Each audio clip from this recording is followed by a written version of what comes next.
What do Eggo waffles, Coco Chanel, Kerby Jean-Raymond, and funding have in common? Oh yes, another episode of Insecure.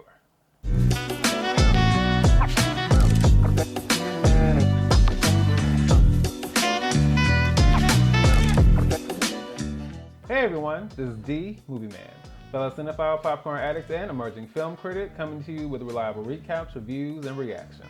And today I am coming to you all with another episode of Insecure, Season 5, Episode 2, Growth. Okay? This episode was directed by Marable. He's previously directed for shows like Veep, It's Always Sunny in Philadelphia, Hap and Leonard, The Last OG, and Woke. He's previously directed an episode of Insecure, Backwards Like, from Season 3. And lastly, he'll also be directing the upcoming Disney Plus remake of the classic film 3 Men and a Baby. I think the theme of this episode was pretty obvious. It's definitely centered around growth, and we do see a lot of that here. But I think it also deals with what happens when the strides that you've made and the growth that you believe that you've made in your life just isn't enough. And when that sense of growth also gets challenged by uncomfortable circumstances. So of course we open up with some beautiful shots of LA. I really enjoyed the shot of the American Civil Liberties Union, the massive mural that was painted across the building, and then the banner that listed "We need such and such and such." And I also noticed what was crossed out at the bottom. I was here for that whole design, and I'm glad they showcased that. Then we jump over to Issa's apartment, and we are seeing this progression of time. And our opening track while that is happening is Sunbathed by Tiny and Miguel. And surprise, surprise, we are jumping forward a year. Now, I would say that I didn't see that coming, but the theme of the episode is growth, and there was a lot of growth that can happen in a year.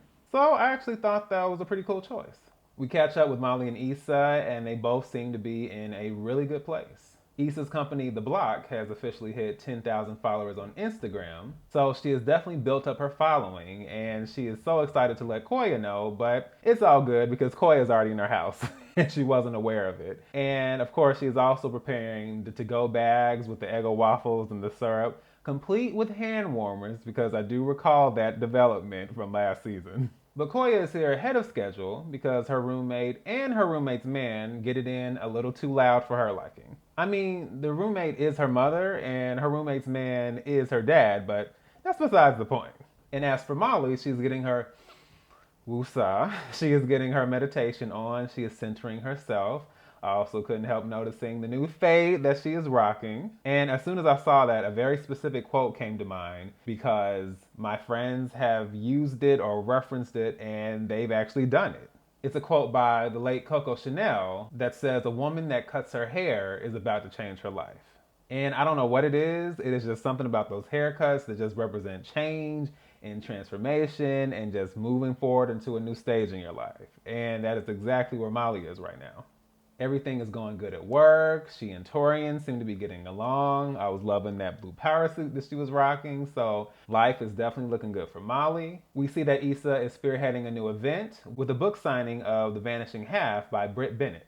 I love how that was incorporated here. I've said plenty of times before that one thing I love about Insecure is how they make very intentional Black references within the show. And The Vanishing Half is a book written by a Black author, and it has received so much acclaim, so much popularity. I've seen it pretty much everywhere. So I'm glad that that was incorporated as a part of Issa's initiative to showcase Black artists and Black creatives.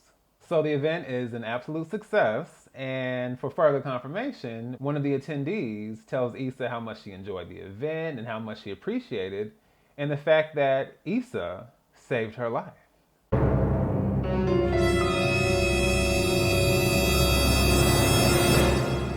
And Issa's just like...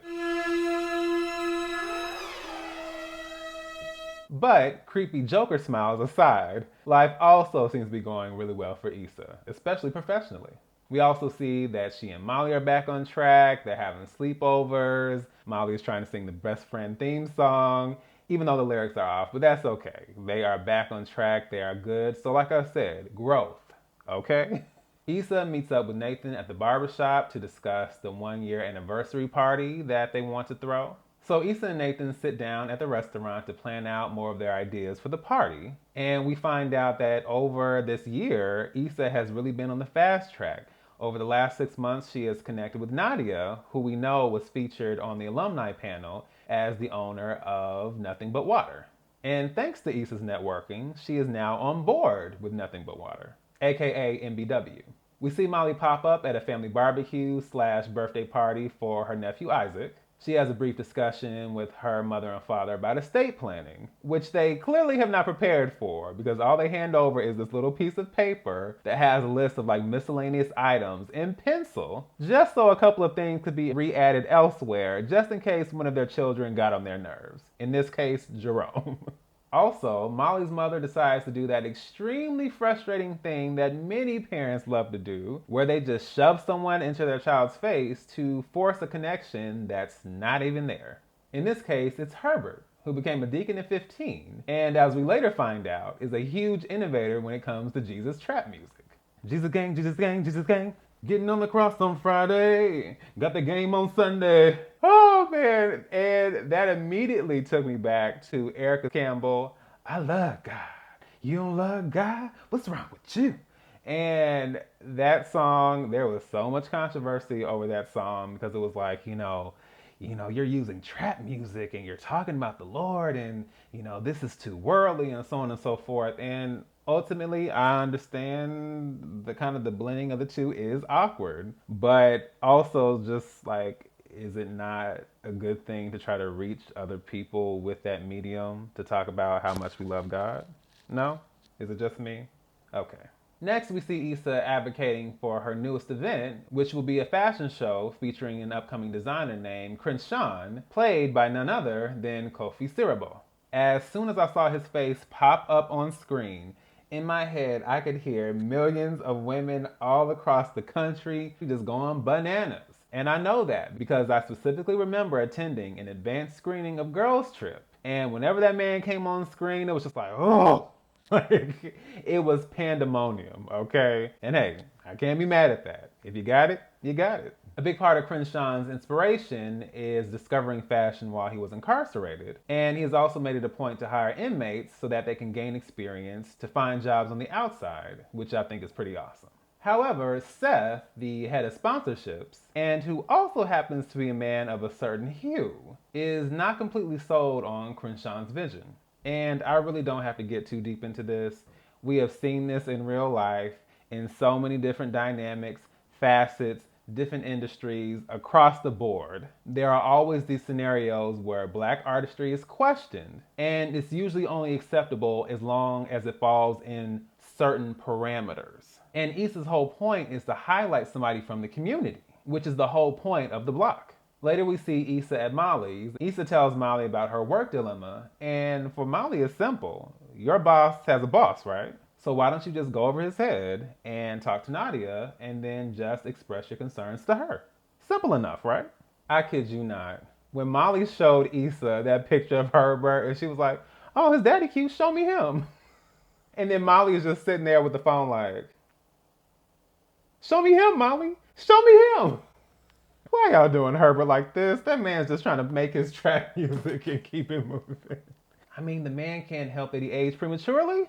We also see a moment with Molly where she is on her dating profile and she is just looking at all the things she listed previously as far as a maid and what she was looking for. And it was very like, whoo, like we are in a box. And she looks at that and she deletes it. And she's just kind of looking at the question like, what are you looking for? And we've seen Molly's past history with men and how her rigidity and her adherence to like this vision in her head of what this perfect relationship with this man should be. We see how that has gone awry and they had no problem flashing back and reminding us of that. So in lieu of that, Molly is going to have to really look deep inside and figure that out for herself. Issa sits down with Nadia for a breakfast meeting about Seth, and Issa is more than ready to express her feelings when she realizes there's a third steak on the table. And why is that? Because Nadia figures it would be beneficial to invite Seth to the meeting so they can discuss things all together.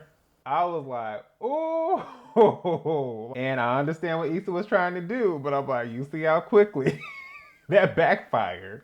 And so, of course, Issa's just like, oh, well, working with Seth has been great. You know, he's so intelligent. And like, she's really like, she's really walking it back.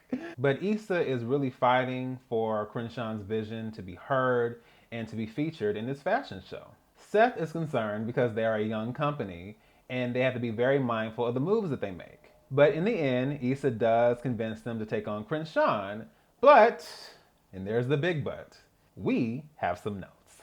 When Issa informs Crenshawn about those notes slash parameters as far as his show, it goes over about as well as you would imagine, which is not at all.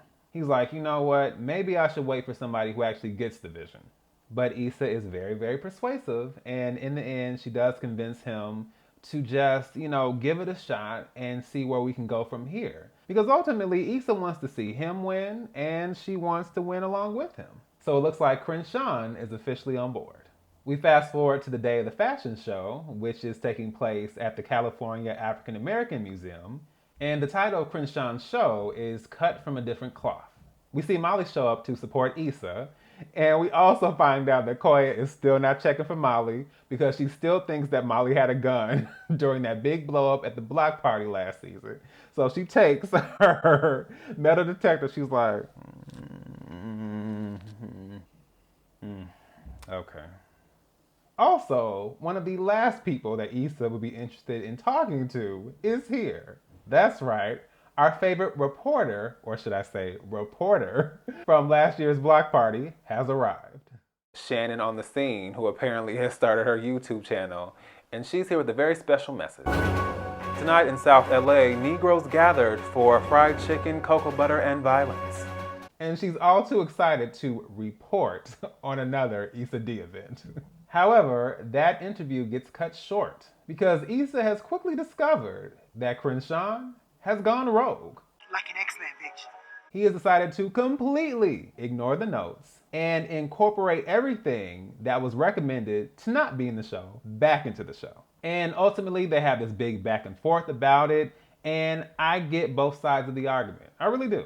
I understand Crenshawn's vision and not wanting to compromise it and feeling like, you know what, go big or go home. You know, somebody might see it, somebody might get it, somebody might understand, like he has that visibility and he wants to really make the most of it, even if certain people don't like it. What I don't like about that is that for Issa, she is the one who advocated for him in the first place. So for him to basically be like, oh, well, you know, I don't care if you get screwed over. I don't care if you possibly lose your job or it derails your career opportunities. He's just like, oh, I'm gonna do what I want to do. It's all about what I want to bring to the forefront. I just feel like, but you wouldn't have the opportunity if it wasn't for her. So, you know, I get it, but you can't like do people like that. I mean, you can, but I just think that's pretty foul. So everything starts out fine initially, and it seems like your typical fashion show. Maybe everything really will work out fine. That is, until the lights go out and we hear this emergency signal. And Molly and Issa are like, oh, I am telling you, when the drummers came out and when the one drummer turned and said, did all my invisible ninjas go to heaven? I said, when I tell you, I like jumped like, oh, okay. And then they showed Molly's face. I was like, that was my exact expression. I was like, oh my. And the fashion show continues. You know, it's very over the top, very in your face, but it is a very innovative, a very modern, you know, it's just a very unique fashion show. And you can kind of see his vision coming to life. However, Seth looks completely lost and completely confused. And Issa's just like, okay, well, it's a wrap on that. I tried my best. But in an unlikely twist of fate, he is absolutely impressed with Crenshawn's fashion show. I mean, just over the moon. He feels like Issa and Crenshawn knocked it out of the park, and he is so excited to get on board. And we are going to discuss you getting more funding. I said, ooh, oh my. You know, there are just certain words and phrases that you hear, and they just make you all warm inside. Getting you more funding is one of those phrases, okay? You can tell me that anytime. I'll just, whoo, funding, yes. All right, that's the one. We see Issa look over at Crenshawn as he's about to get interviewed, and he kind of gives it this look like, so, what you got to say now? I mean, in the end, the man was right. However, it don't change the fact that could have easily blown up in Issa's face, and she would have been the one who really had her opportunities screwed over because you wanted to go rogue. So, like, I see both sides of it, but I think it's still foul. But I digress. In the end, it was successful. I also wanted to mention something because I noticed this immediately. I noticed that sitting right in the front row of the fashion show is Kerby Jean-Raymond. We also see him congratulating Crenshawn at the end of the show. He is a real-life fashion designer, and he is the founder of the menswear label Pyre Moss. And what I thought was so interesting is that back in 2016, when he premiered his menswear line, he used the fashion show to highlight police brutality and the Black Lives Matter movement, which was also reflective of his own experience with the police and driving while black. And I know all this because Kerby was featured in a documentary called The Remix, Hip Hop and Fashion, directed by Farrah X and Lisa Cortez. And The Remix is basically highlighting the global cultural impact of hip hop and all of its influences in shaping the fashion industry of today. And that includes people like Misa Hilton and Dapper Dan and Kerby and so many people, stylists, designers within that entire lane with streetwear and hip hop and fashion blending together. I had a chance to watch that documentary last year. I thought it was an excellent documentary. I enjoyed it so much, and I absolutely recommend it. If you guys want to watch it, it is streaming on Netflix right now. So with all of that said, as soon as I realized that was Kerby Jean-Raymond, I was like, oh, wow. And I love that not only was he present and he had a cameo, but he is responsible for the collection and the design and the vision.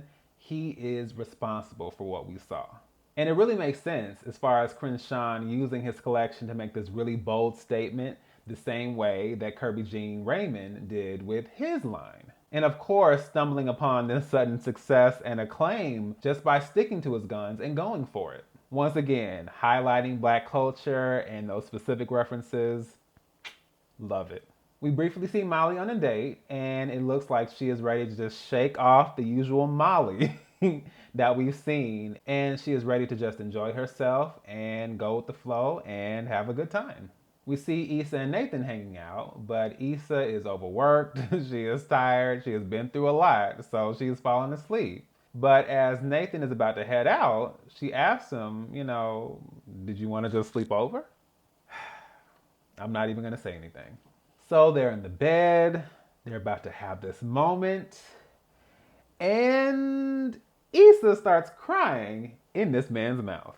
I know part of it is because she's stressed and there's a lot going on right now, but let's be honest. This whole Lauren situation, she's still not happy about it.